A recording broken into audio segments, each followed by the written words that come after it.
नमस्कार दोस्तों, स्वागत है आप सभी का मेरे YouTube चैनल में। दोस्तों, सेबी ने एक ऐसा कदम उठाया है जो पूरा इंडियन स्टॉक मार्केट को हिला के रख दिया है। जेन स्ट्रीट का नाम आपने सुना होगा, दुनिया की टॉप ट्रेडिंग फर्म में से एक है, जिस पर सेबी ने हाल ही में बैन लगा दिया है और इस पर ज़ीरोधा के को फाउंडर नितिन कामत ने भी प्रतिक्रिया दी है। आज के इस वीडियो में हम पूरा मैटर समझेंगे, क्या हुआ है, क्यों हुआ और इसका इम्पैक्ट क्या पड़ने वाला है एक्सचेंजेस पर, ब्रोकर्स पर और हमारे आपके जैसे रिटेल इन्वेस्टर्स पर। तो चलिए दोस्तों, वीडियो को शुरू करते हैं, लेकिन उससे पहले अगर आपने अभी तक चैनल को सब्सक्राइब नहीं किया है तो प्लीज़ चैनल को सब्सक्राइब कर लीजिए। दोस्तों चलिए वीडियो को शुरू करते हैं।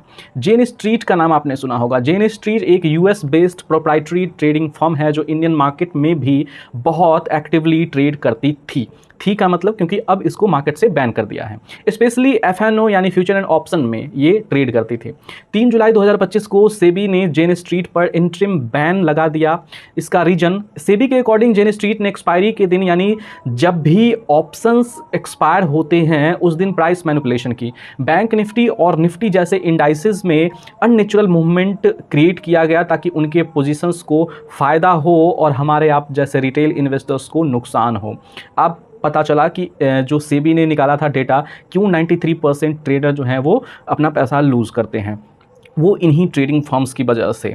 चलिए आगे जानते हैं आगे क्या क्या हुआ है। सेबी ने लगभग 4,843 करोड़ रुपए का अमाउंट भी इम्पाउंड किया है, यानी टेम्परली फ्रीज कर दिया है। जब तक इन्वेस्टिगेशन पूरी नहीं हो जाती तब तक इस पैसे का यूज़ जेन स्ट्रीट नहीं कर सकता। ये इंडिया के कैपिटल मार्केट हिस्ट्री का एक सबसे बड़ा केस बन गया है दोस्तों। इस पर ज़ीरोधा के को फाउंडर नितिन कामत ने कुछ इंपॉर्टेंट बातें कही हैं, चलिए वो भी जान लेते हैं। उन्होंने कहा है, you have got to hand it to SEBI. अगर एलिगेशंस सच हैं तो ये ब्लैटेंट मैनिपुलेशन है। उनका कहना है कि यूएस में डार्क पूल्स और पेमेंट फॉर ऑर्डर फ्लो जैसे प्रैक्टिसेस कॉमन हैं जो इंडिया में अलाउड नहीं है।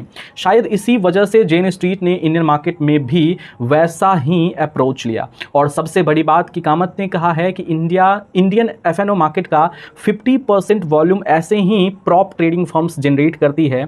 अगर इन फर्म्स ने मार्केट से यानी कि इंडियन मार्केट से एग्जिट ले लिया तो एक्सचेंजेस, ब्रोकर्स और रिटेल लिक्विडिटी सब पर इंपैक्ट पड़ने वाला है। अभी के लिए इस एक्शन के बाद Bombay stock exchange, angel one, CDSL जैसे स्टॉक्स में 3 से 10% तक गिरावट देखी गई है।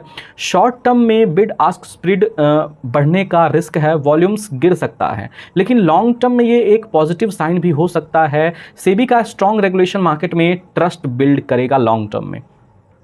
नितिन कामत ने कहा कि नेक्स्ट फ्यू डेज इंपॉर्टेंट होंगे। एफएनओ वॉल्यूम्स से पता चलेगा कि हम कितने डिपेंडेंट हैं इन प्रॉप फर्म्स पे। सेबी अब इस प्रॉब को और भी एक्सटेंड कर रहा है और एक्सपायरी डेज पर एल्गोरिथमिक ट्रेडिंग का एनालिसिस शुरू हो चुका है। तो दोस्तों ये था पूरा ब्रेकडाउन सेबी के एक्शन का। आपको क्या लगता है, क्या ये बैन जस्टिफाइड है? क्या मार्केट में लिक्विडिटी काफ़ी रहेगी अगर ऐसे प्लेयर्स एग्जिट करते हैं? तो कमेंट करके बताएं, वीडियो को लाइक करें और चैनल को सब्सक्राइब करना ना भूलें। दोस्तों आप अपनी राय हमें कमेंट बॉक्स में ज़रूर डालें। तो दोस्तों मिलते हैं अगले वीडियो में किसी नए टॉपिक के साथ, तब तक के लिए धन्यवाद। जय हिंद।